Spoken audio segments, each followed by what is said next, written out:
Welcome to In Studio with Sharon Obuobi. This is a series of conversations with artists, curators, and influencers, particularly in, but not limited to, the African arts.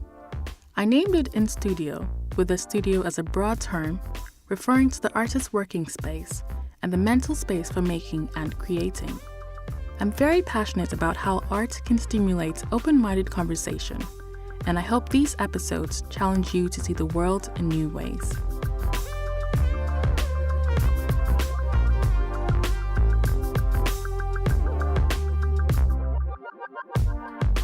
Hans Ulrich Obrist is a curator extraordinaire, currently working as artistic director of the Serpentine Galleries. Since 2002, he has been consistently mentioned on ArtReview's list of the world's top 100 most powerful people. From 2009 onwards, he stayed in the top 10, celebrated twice as the first and twice as the second most powerful person in the art world. But to describe Hans Ulrich as a curator would be to miss out on the million other activities he's part of on a daily basis. The New Yorker calls him, simply, the curator who never sleeps. He has conducted nearly 2,500 hours of interviews with creatives, and also initiated a series of 24-hour marathon public events. Hans Ulrich also created the 89 Plus project with Simon Castets. It is a multi-platform research project which investigates the generation of innovators born in or after the year 1989. My good friend and guest on this In-Studio series, Elizabeth Sutherland, was featured in this project. For this conversation, I met with Hans Ulrich in his office early one rainy morning in August 2016. If you'd like to see photos from our conversation, head over to our Instagram page at InStudioWithSO to look at them while you listen. One of the things that really intrigued me about you as a person and what you do is the way you started as a young person, being so curious about art and researching and exploring, going to museums, talking to artists, especially at such a young age. You held your first show in your kitchen in 1991. What really pushed you to create a show without any feeling restricted? Yeah, I suppose, it had all to do with conversations with artists, and everything I've ever done, grew out of conversations with artists. And growing up in Switzerland and seeing a lot of art, because obviously Switzerland has an incredibly dense landscape of museums. I somehow became acquainted with art, and then more and more attracted by art, and then more and more obsessed by art. And at a certain moment, after having been obsessed by the long thin figures of Giacometti, it sort of extended to the contemporary. And I saw a show in 84, 85 when I was a teenager, officially Weiss in Basel. It was our first big museum show at the Kunsthalle Basel. And it's sort of, I felt a great sense of urgency to meet the artists and to connect it to your series, to see the studio, to actually see where the work happens, and rang them up. And I suppose being an art obsessed teenager and having accumulated at a certain moment a lot of knowledge, because I traveled endlessly and non-stop by night trains all over Europe, I in a way was interesting for the artists to have these conversations, because they kind of invited me back. And for me, of course, it was more than interesting. For me, it was my school, it was my everything. And so little by little, I would systematically visit in Italy the Arte Povera artists. I would go to Amsterdam to see Lawrence Wiener, the father of conceptual art. It would be my own school, and learn everything kind of firsthand, and then, somehow learn from the artists. And so then I also learned from the artists that actually with exhibitions it's about inventing new rules of the game, it's about coming up with new formats. And it was Fischli Weiss and Christian Boltanski who encouraged me to kind of do something in my kitchen. So it all grew out of these conversations. And I suppose to have started so early was a great advantage, because I think in a way, by the time I was 20, I had already accumulated a lot of encyclopedic knowledge. And so then by the time I was 23, I was kind of ready to start my curatorial trajectory. And it kind of took me a long time to actually do the first setting, the first mark, because I sort of think it's important where you start. I mean, it's almost like with, I would never compare the work of a curator to the work of an artist, because a curator is a facilitator, is a trigger. But it is similar to, an artist or a film director or a theater director or, an opera director, or no matter which kind of, creative profession, because where you begin, because in a way it's where your catalog starts, and I rather wanted to sort of wait to kind of know what is necessary than produce kind of redundant shows. And so it took me a long time to figure out what is out there, what has been done, what hasn't been done, what is necessary. And then paradoxically it was this tiny little exhibition which became my first show, and then everything of course unfolded from that, because that led to the second exhibition in the monastery, led to an exhibition in the Nietzsche house, to a series of house museum exhibitions, led to my first work in a museum, led to Migrateur, which was similarly small exhibitions in a big museum. So you can almost say it's kind of like a chain reaction which unfolded. Like it's a bit like in one of these photographs of Fischli Weiss with the equilibrium, which then in the the famous film of Fischli Weiss, The Way of Things, it kind of set into motion. And then at a certain moment, still when I was a teenager, 17, 18, I went to see also Gerhard Richter, and that became one of the founding kind of meetings of my trajectory. And I would say then also Rosemarie Tockel, was a very important encounter, and she said something very important. She said, she always had this idea to go and see very old people and learn the wisdom from them, and I shouldn't just go to see artists of my own generation, I should go and see very old people. And that then, prompted me to go and see Louis Bourgeois. She kind of sent me to Louis Bourgeois in New York. And that was also, the artists sent me to their colleagues. They say, why don't you go to see this or that person? And then I kind of started to apply Rosemarie Tockel's methodology, and I would go to cities and try to find out, who are pioneers, sort of forgotten instigators, and of important chapters of art history you not necessarily remember. And that methodology led me to many, amazing kind of rediscoveries or discoveries of artists from all kinds of, backgrounds and geographies whose work, needed to be re-seen, like Etel Adnan, the great Lebanese poet and artist with whom I started to work about 10 years ago, but also the late Ernest Mankoba, the great South African artist who lived in exile most of his life, in France, and also was one of the members, was the only ever African member of the Cobra group, and completely, for completely, unknown reasons, just not recognized. Lived incognito in France, and he's now recognized as one of the great African painters, of the great abstract painters of all geographies of the 20th century. Is a great influence on so many younger artists. But at that time he lived almost unknown in France, in a kind of a retirement home. We went to see him, and I recorded his interview, and that became a kind of a series against a protest against forgetting. So you can say, Fischli Weiss and Boltanski encouraged me to do a show in my kitchen. Rosemarie Tockel said, I would love to do this series with pioneers, but I don't have the time. Why don't you do it? So in a way, this extreme proximity I've always had, and I still have always with artists, led me to all kinds of adventures. So, as I understand, you visit every weekend. You're somewhere visiting that's an artist. Yes, and so having visited so many artists over a long period of time, what would you say are the common characteristics that you see in most artists? Maybe personality, or in process, or the way they seek to create. What strikes you as a commonality throughout? Interestingly enough, I think it's more the non-commonalities than the common kind of grounds which are striking, because I think in a way, a lot of these artists are unique inventors of worlds. They kind of put a world into the world, or put the world to the world. And in a way, if you think about my sort of experiences is that of course a lot of the great artists I've kind of met, they've sort of discovered, they went somewhere where no one has been before, right? But they've all sort of done it in such a different way, so many ways lead to Rome. There isn't this kind of one, recipe. I think, what all of them have in common is an immense courage. I think it's a,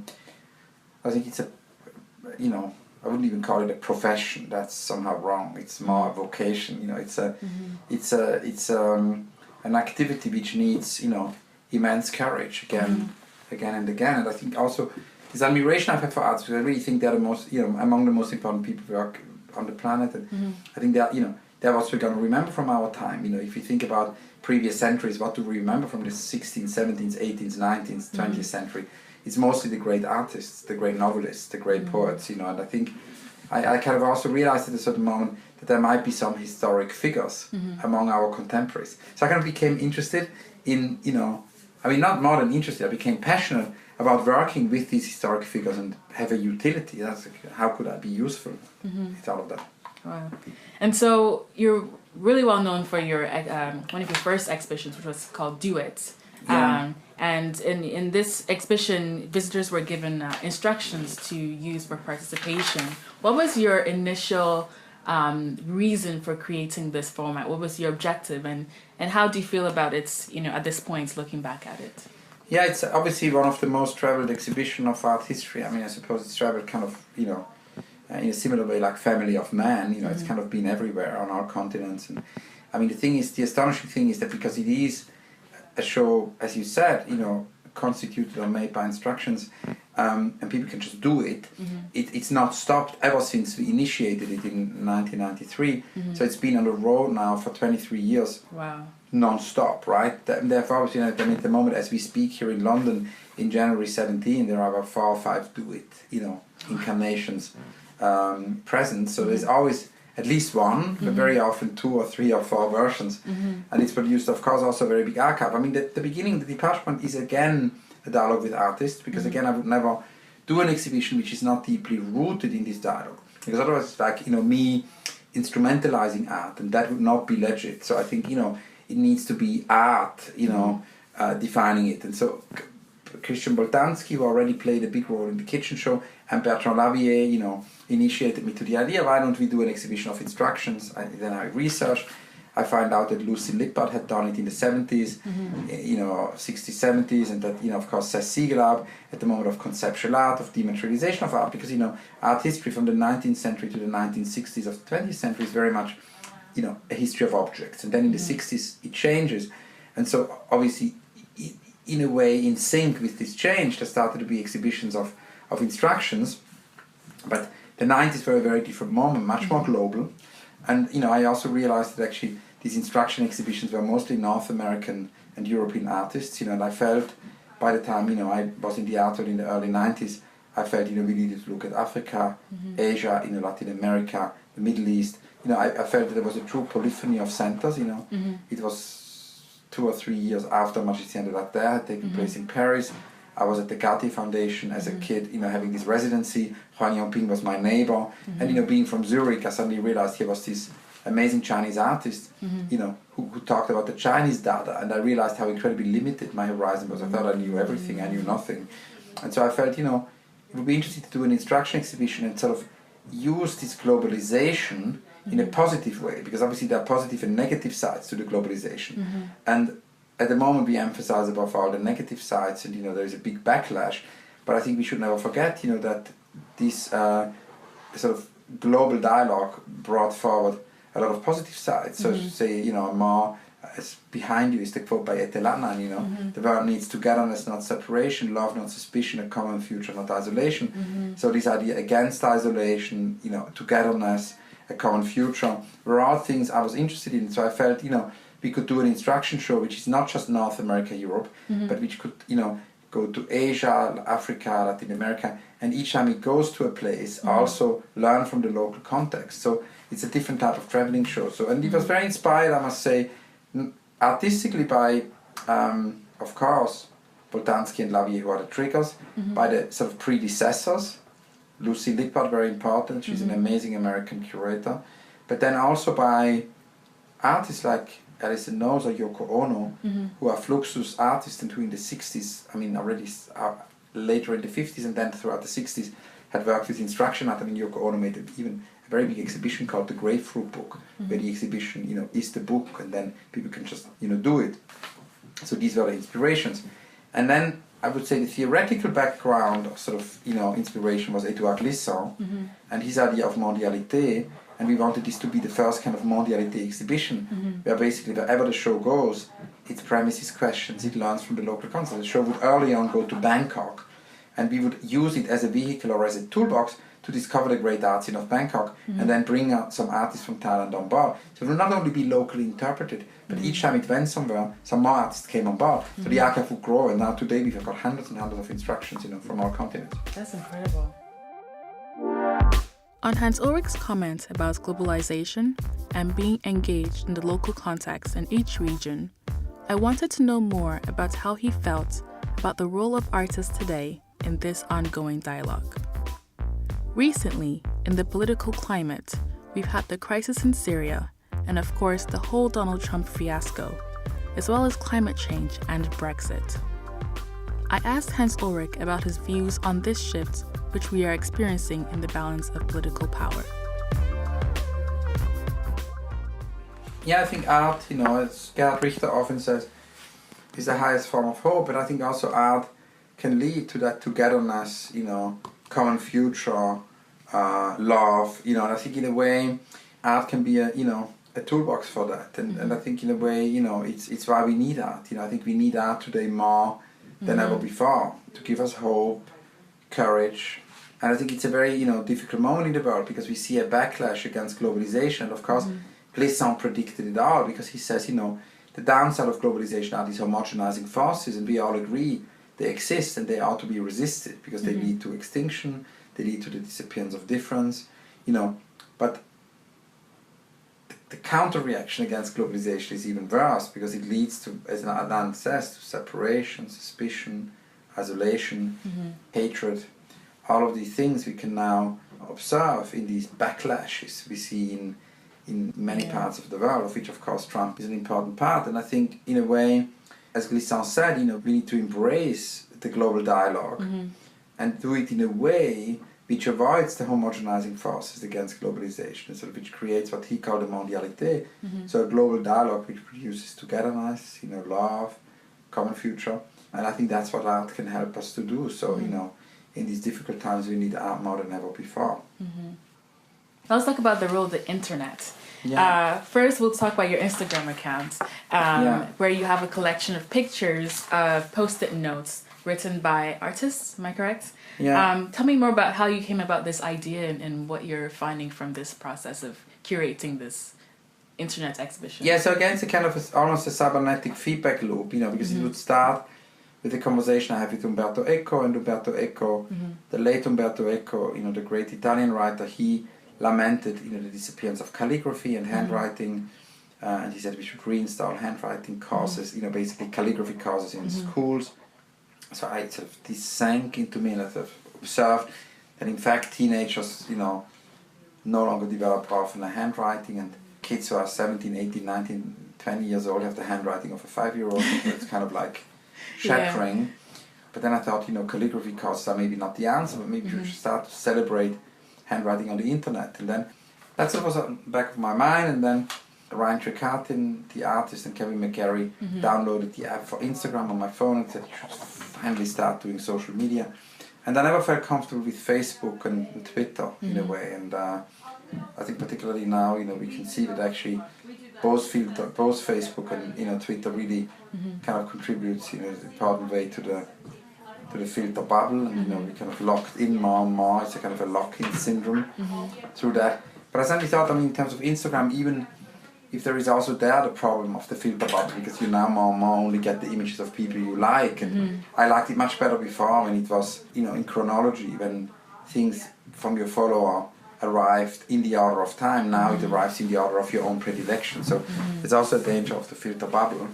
But still, I think with Instagram, you can follow artists, and it's basically the thing which is most connected to curating, because you can basically see into artist studios, you can see into curating, you can see exhibitions, you can see, also a lot of people have actually really very conceptual Instagram accounts. Some have real projects, if you think about Jennifer Higgy, who posts every day a forgotten woman artist, that's a protest against forgetting, or Alice Rawthorne, who gives us a real design course in weekly design tutorials in a way.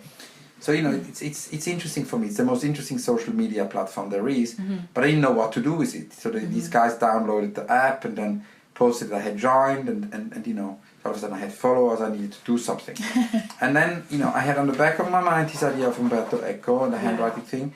I had the new app, the app on my phone, the pressure to come up with something. I knew I wouldn't want to, post my food because I said it would not interest anyone. It certainly doesn't interest me. I didn't want to sort of post photos of my friends because I also thought that a lot of these things are kind of private. And also I think, very often artists don't want to have their studios being published, and it's kind of a more private zone, so I felt that wouldn't be right. Then I didn't really want to post exhibitions because I felt, everybody else is doing this. So I was sort of stuck what to do. And then all of a sudden I sat in a cafe with Ete Latnan, the same poet where you have the text behind you. And she wrote this beautiful poem, because it was raining outside, we were on a walk, and I was on my iPhone, I was on my iPhone typing, she wrote a poem on a piece of paper, and then I kind of photographed it and I posted it. It was just a few lines, and all of a sudden I thought, wow, that's it, that's what I'm going to do. So it just fell into place, you see. Okay. And so then I thought I'm going to stop it when it gets boring. Yeah. But then in a way it never became boring because I still meet artists every day, and it's fascinating to see what they have to say, and two people never have the same handwriting.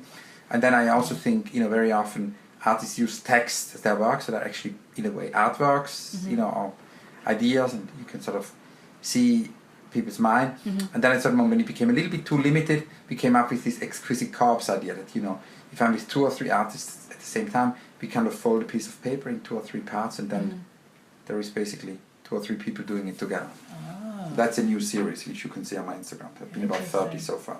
Wow. So along those lines, there's also, on the point of the internet, the role of the internet and art, there's a quote where you said that art is for the masses and the internet hasn't killed art, it has increased the interest in art. Yeah, I would say that's right, because I think in a way, we have never had more visitors than before. Here at the Serpentine, we have more than 1 million visitors a year, which for a small gallery, for 2 small galleries in the park is quite a lot. And the visitor figures are increasing, so people, I think there is a desire for people to experience what they can't experience on a screen. And, if you look at our current exhibitions of, the amazing world of Zaha Hadid, you can see it in VR through the Google VR thing, and, experience the many dimensions through the VR. But at the same time, you can see these original paintings, and, can just never see these online. The text show the physicality, and, the same thing is true, I think, for all our exhibitions. I think, there is something which appeals to all the senses, and which a screen just kind of... So I think the more time people spend on the screen, the more they have a desire to go to a live concert. That's also why concerts are more important, or to go and see an exhibition. An exhibition, in this sense, more and more, is not just for the visual sense, but it's a kind of a multi-sensory environment. Let's talk more about your programming here at Serpentine. Yeah. What is your general objective in terms of how you select which artists to feature here in terms of your annual program? Yeah, maybe, want to show artists who make a difference and whose work, is paradigm changing, and we feel it's urgent for people to see. Of course, a program is always a balance of, different generations, different geographies. We also feel in every kind of moment, what is urgent. That's also why we don't plan too long in advance, because otherwise you can't react. So, for example, we are working now on a John Latham retrospective, the amazing artist, the late John Latham, who lived until about 10 years ago. He died in 2006. And he invented a type of social sculpture a la Joseph Beuys, but he came out with Barbara Stebini, with his artist placement group, so that artists could actually be anchored in society. But he was also very interested in this idea, he really is the proto-artist. He was thinking about what role could art play. And he was so ambitious about that, and he wanted to connect science, wanted to connect art to music, art to literature. He worked with Pink Floyd, he worked with his films, he worked on science, he worked on experiments.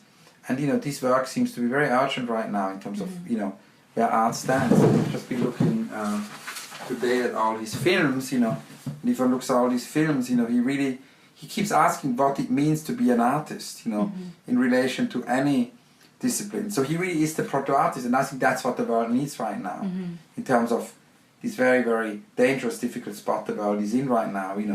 The world needs John Latham, so that's why we show him. And then we have a lot of younger artists, contemporary artists, reacting, because he's actually influenced from Richard Hamilton with his own generation, to Anish Kapoor or Damien Hirst, to Douglas Gordon, to many, many younger artists like Kelly Spooner or Lord Provost. So we got to show for the first time in both buildings this very urgent practice. Then in summer, we have 2 exhibitions which are very much about identity, and Asa Jafar, the amazing filmmaker, is going to do an exhibition which is both a solo show and the group show. Is also going to show his, inspiration. And he's a very political filmmaker, a very political African-American filmmaker who has worked. I worked with him already in 2000, but his work has a great urgency now, in the world. So we felt that would be his first museum show worldwide.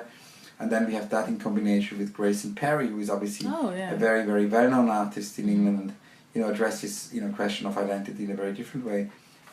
He's going to rerun the kind of whole Brexit vote in the gallery. So these will be two very political exhibitions. It's also a moment for art and politics. I think it's a very relevant moment. So we program, we try to sort of be able to also connect the program to the time, and that's why we don't want to plan 3 or 4 years ahead. And then, of course, also we want to show how art connects to the other disciplines. I think you can't understand the forces which are effective in art if you don't understand what's happening in architecture, in science, in music, in literature. Absolutely. So that's why we're, showing here also art in its connection to architecture. We build a pavilion, and with the marathons we connect it to all these, other disciplines. To close, in terms of young artists, you mentioned young artists and new generations coming up. What excites you the most about what you're seeing that is being created by young artists? Yeah, I mean, we've been doing this mapping with Simon Castets. We started the 89 Plus, initiative, and that we've got more than 7,000 artists on that database so far. And that's the first generation who grew up with the internet. 1989 is the year when Tim Berners-Lee invented the World Wide Web, and it's artists from all over the world, and we can obviously start to see first patterns. So we see, for example, how many of these artists work also with poetry. I find that immensely exciting because the poetry world, the link from art to poetry played a big role in all the historic avant-gardes, the neo-avant-gardes, but in our time one maybe hasn't discussed this enough. And so I think a lot of these younger artists in their 20s connect to poetry, which also completely, rectifies these wrong cliche there is that, in the Twitter and Instagram and Facebook age people no longer write. There's actually an amazing kind of polyphony of writing, exciting writing going on right now. So and a lot of artists connect to that, visual artists. So that was our first show of 89 Plus. Then the second 89 Plus project had to do, with the filter bubble, because we actually see that, many of the artists reflect, of course, the possibilities of technology, but they also sort of reflect this lock-in syndrome. The more and more we only confronted with things with which we agree, and we're sort of basically precluded or excluded from contrary opinions, and that's very dangerous because it sort of locks us in. And so artists, I would say, explode that filter bubble. And then I think another pattern is, of course, a sort of an ever-growing consciousness that we are facing a limit of resources, and for this very reason, need to rethink about growth and maybe limits of growth within the economy and ecology. So I think, of course, the ecological thing, the looming spectrum of extinction, all of these, I think, are issues which matter in that generation. We think also it's important not only through exhibitions, but to support these artists in their 20s through residencies. So we've just had these residents at the Google Institute where we had the great Elizabeth Sutherland, who friend, from Accra. She was there together with 2 of her colleagues, and that will also continue. So also, to support this generation not only through, exhibitions, but also residencies. Thanks for listening to In Studio with Sharon Obuobi, which this week featured the powerhouse that is Hans Ulrich Obrist. Incidentally, Hans Ulrich curated residency with 89 Plus, which featured my next guest on In Studio and one of my best friends, Elizabeth Sutherland. Until then, please get the latest updates by subscribing to this podcast. And let's keep in touch on Instagram and Twitter. You can find us at InStudio with SO.